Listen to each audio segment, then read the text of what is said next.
नमस्कार, आप सभी का बहुत बहुत स्वागत है।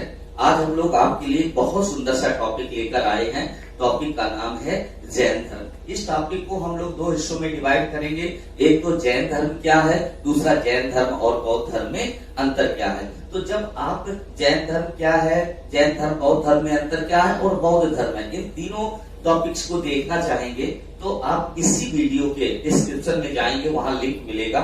उस लिंक से आप सीधे उस वीडियो से जुड़ सकते हैं। साथ ही साथ ऊपर आई बटन दबा के भी आप सीधे वीडियो को देख सकते हैं। तो आइए शुरू करते हैं अपना टॉपिक जैन धर्म। जब हम लोग जैन धर्म की बात करते हैं, बहुत ही महत्वपूर्ण क्वेश्चंस आते हैं इसमें से। थोड़ा सा ध्यान से पढ़ लिया जाए तो जितनी भी एग्जाम्स होती हैं उसमें आने वाला किसी तरह का कोई प्रश्न आपका छूटेगा नहीं। तो पहली बात जब हम लोग करते हैं तो सबसे पहले इसके संस्थापक एवं प्रथम तीर्थंकर की बात करते हैं। तो जो इसके प्रथम तीर्थंकर थे, तीर्थंकर का अर्थ होता है महापुरुष। इसके प्रथम तीर्थंकर ऋषभ देव थे, जो कि काशी के इक्ष्वाक वंश के राजा अश्वसेन के पुत्र थे। और इन ऋषभ देव ने जो अपनी शिक्षाएं दी थी, वह शिक्षाएं थी सत्य, अहिंसा, अस्तेय और अपरिग्रह। क्या था अस्तेय, इसे बताते हैं। सत्य और अहिंसा आपने अच्छी तरह सुन रखा है। अस्तेय माने होता है चोरी ना करना। अपरिग्रह का अर्थ होता है आवश्यकता से अधिक धन एकत्र न करना। इसके बाद सबसे महत्वपूर्ण बात आती है महावीर स्वामी की। महावीर स्वामी जो जैन धर्म के 24वें एवं अंतिम तीर्थंकर थे। इनके बचपन के नाम की बात करते हैं तो इनके बचपन का नाम वर्धमान था। बहुत एग्जाम में पूछा जाता है, आप याद रखिए। इनका जन्म 540 ईसा पूर्व, आपको समय याद रखना है, ईसा पूर्व की बात है। 540 ईसा पूर्व कुंडग्राम वैशाली, जो आज की डेट में बिहार में है, हुआ था। बहुत अधिक पूछा जाता है कि महावीर स्वामी का जन्म कहाँ हुआ था। याद रखना होगा कुंडग्राम वैशाली, जो कि बिहार में पड़ता है।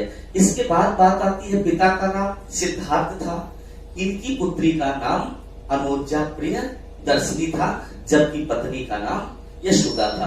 तो यह चारों क्वेश्चन अलग अलग कभी कभी पूछे जाते हैं, आप अच्छी तरह से याद रखेंगे।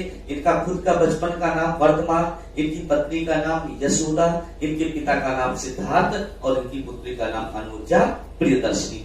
इसके बाद इनकी माता का नाम त्रिशला था, जो लिच्छवी नरेश चेटक की बहन थी। और इनके पिता जो थे सिद्धार्थ, वह ज्ञातक कुल के सरदार थे। इसके बाद की बात आती है, जब ये 20 वर्ष के थे तभी इनके माता पिता का देहांत हो गया। और माता पिता के देहांत के बाद ये अपने बड़े भाई नंदिवर्धन से अनुमति लेकर इन्होंने गृह त्याग कर दिया। अपने बड़े भाई नंदिवर्धन से अनुमति लेके इन्होंने अपना घर छोड़ दिया। घर छोड़ने के बाद 12 वर्षों की कठिन तपस्या के परिणाम स्वरूप, 12 वर्षों की कठोर तपस्या के परिणाम स्वरूप जाम्बिक के समीप ऋतुपालिका नदी के तट पर साल के वृक्ष के नीचे इन्हें संपूर्ण ज्ञान की प्राप्ति हुई। यह क्वेश्चन भी बहुत अधिक पूछा जाता है कि किस नदी के तट पर, आप कहेंगे ऋतुपालिका नदी के तट पर। कौन सा वृक्ष था? साल का वृक्ष था। वहां पर इन्हें ज्ञान की प्राप्ति हुई।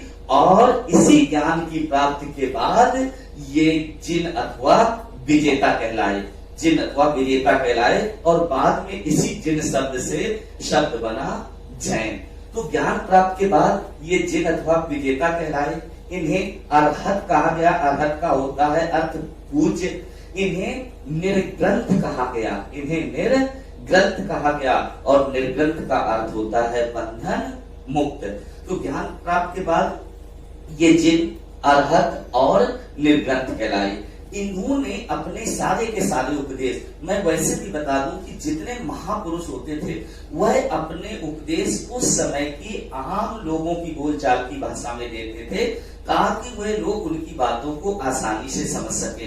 तो इन्होंने भी जो अपने उपदेश थे वह आम बोलचाल की भाषा, जो प्राकृत भाषा थी, जिसे अर्धमागधी कहा जाता है, उसमें दिए। और इनके उपदेश सुनने वाला जो पहला व्यक्ति था वह इनका दामाद जामल था, जो इनकी पुत्री अनुजा प्रियदर्शिनी थी, उनका पति था। यह इनका प्रथम शिष्य था। जो जैन धर्म है, जैन धर्म त्रिरत्न के सिद्धांत में विश्वास रखता है। और वो त्रिरत्न क्या थे? सम्यक दर्शन, सम्यक ज्ञान और सम्यक आचरण। तो जैन धर्म के जो त्रिरत्न है वह सम्यक ज्ञान, सम्यक दर्शन और सम्यक आचरण है। साथ ही साथ मैं आपको बता दूं कि जो जैन धर्म का विचार है वह सर्वाधिक सांख्य दर्शन से लिया गया है। सांख्य दर्शन में जो शिक्षाएं हैं उन्हीं में सबसे ज्यादा जैन धर्म की शिक्षाएं ली गई हैं। इसके बाद जब हम लोग आगे की बातें करते हैं तो जैन धर्म में जो प्रथम जैन भिक्षुणी थी उसका नाम चंपा था। जो प्रथम जैन भिक्षुणी थी जो नरेश दधिवाहन है उस दधिवाहन की पुत्री चंपा थी। साथ ही साथ जैन धर्म से कुछ क्वेश्चंस बहुत महत्वपूर्ण आते हैं। जो इनके तीर्थंकर हुए उनमें 3 तीर्थंकर बहुत अधिक पूछे जाते हैं। वो तीर्थंकर होते हैं प्रथम 23वें और 24वें एवं अंतिम। साथ ही साथ इनका प्रतीक क्या था यह भी बहुत अधिक पूछा जाता है। तो मैं ये भी आपको बताता हूँ कि कौन प्रथम तीर्थंकर थे, उनका प्रतीक क्या था। तो हम लोग देखते हैं ऋषभ देव इसके प्रथम तीर्थंकर थे जिनका प्रतीक साढ़ हुआ करता था, जबकि पार्श्वनाथ इसके 23वें तीर्थंकर थे और इसका प्रतीक सर्प हुआ करता था। ये पार्श्वनाथ भी वाराणसी से संबंध रखते थे। इसके बाद 24वें एवं अंतिम तीर्थंकर की बात करते हैं तो 24वें एवं अंतिम तीर्थंकर यही महावीर स्वामी थे जिनका प्रतीक क्या था, सिंह था। इसके बाद की हम लोग बात करते हैं तो 72 वर्ष की आयु में 72 ईयर्स की उस समय उनकी आयु थी। 72 वर्ष की आयु में 468 ईसा पूर्व। आपको ध्यान रहे जो ईसा पूर्व होता है वह घटता है। तो 72 वर्ष की आयु में 468 ईसा पूर्व पावापुरी जो है जिसे राजगीर के नाम से भी जाना जाता है वहां इनका देहांत हो गया। इसके बाद की जब बात हम लोग कहते हैं तो उसी समय हुआ क्या कि जब गौतम बुद्ध का देहांत हो गया इसी समय क्या हुआ कि जो मगध था वहां पर 12 वर्ष का भीषण अकाल पड़ा। तो जब 12 वर्ष का भीषण अकाल पड़ा तो इनके 2 अनुयायी थे। एक अनुयायी का नाम था भद्रबाहु और एक का नाम था स्थूलभद्र। तो जो भद्रबाहु था वह अपने समर्थकों के साथ कर्नाटक चला गया, जबकि स्थूलभद्र उन विकट परिस्थितियों में वहीं रुका रहा। कालांतर में यह स्थितियां बदली।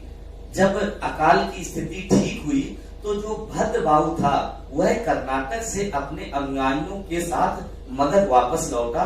तो जब मगध वापस लौटा तो मगध के लोगों से इसका भीषण टकराव हुआ, क्योंकि उनका कहना था कि जब मुसीबत का समय था तब तुम छोड़ के चले गए थे, अब फिर से वापस आ गए। तो भद्रबाहु और स्थूल भद्र के लोगों के बीच में भयंकर टकराव हुआ और उस टकराव के बाद जो जैन धर्म था वह 2 पंथों में विभाजित हो गया।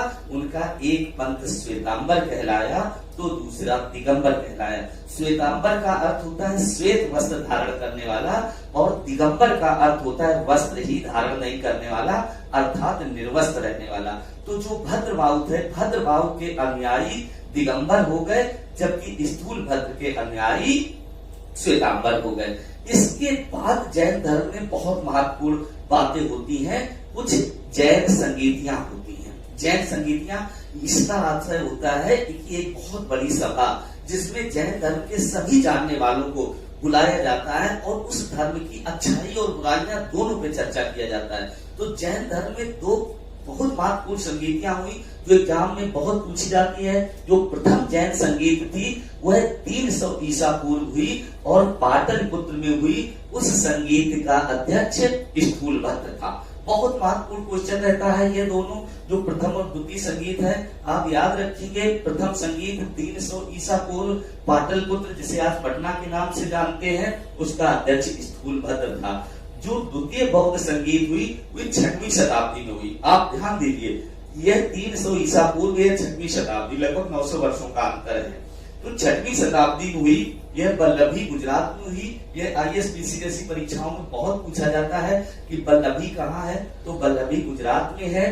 तो वल्लभी गुजरात में हुई और इसका अध्यक्ष क्षमा श्रवण हुआ करता था। अब बात आती है कि जैन धर्म क्या शिक्षाएं देता है। अभी हमने बताया कि त्रिरत्न के सिद्धांत में विश्वास करता है जिसका आशय होता है सम्यक दर्शन, सम्यक ज्ञान और सम्यक आचरण। साथ ही साथ इसकी अधिकांश शिक्षाएं सांख्य दर्शन से ली गई हैं। तो जब हम लोग इसकी बात करते हैं तो यह क्या कहता था, जो त्रिरत्न सिद्धांत है उसके बाद की जब बात आती थी तो जैन धर्म कहता है कि जैन धर्म भी ईश्वर की मान्यता में विश्वास नहीं रखता है, ईश्वर की इसमें मान्यता नहीं है, लेकिन आत्मा की सत्ता में विश्वास रखता है, आत्मा की सत्ता में विश्वास रखता है, साथ ही साथ यह पुनर्जन्म में भी विश्वास रखता है। आत्मा की सत्ता, पुनर्जन्म तथा कर्मवाद, जिसका एक नाम शादवाद भी है, यह उसमें विश्वास रखता है। अर्थात जैन धर्म कर्मवादी संस्कारों में विश्वास रखता है और ईश्वर की सत्ता में विश्वास नहीं रखता है, लेकिन आत्मा की सत्ता है और पुनर्जन्म में यह विश्वास रखता है। साथ ही साथ आप देखेंगे कि जो तीर्थंकरों की जीवनी है, जो जैन तीर्थंकरों की जीवनी है, वह भद्रवाहु द्वारा जो रचित कल्प सूत्र हैं उसमें मिलती है। सभी तीर्थंकरों की जीवनी कहाँ पे मिलती है?